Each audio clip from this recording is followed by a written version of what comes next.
A priority in maintaining our health, but now, offer added challenges to those who struggle with speech impediments. KLBK's Olivia Whitehead discusses how those who struggle with a stutter are learning how to more easily communicate when having to wear that facial covering.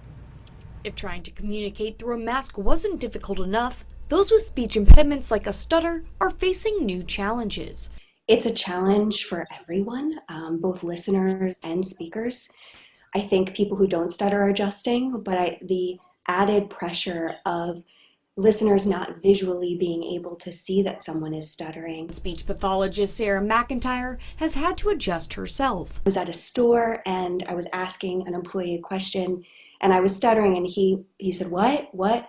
And of course, when somebody does that, it's not just anxiety, it's just you're then putting more pressure on yourself to get it out and you're fighting against the stutter. A situation she learned is easier to get in front of, stating you have a stutter before communicating the rest. But I quickly let him know, I stutter, by the way, I just need a minute.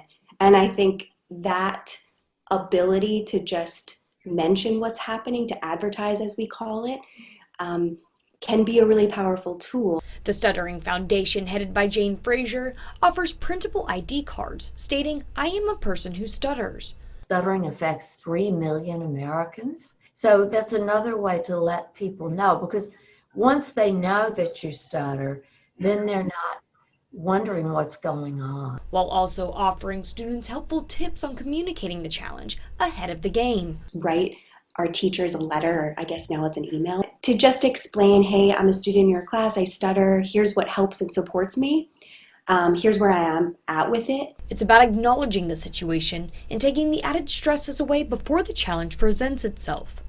Olivia Whitehead, KL.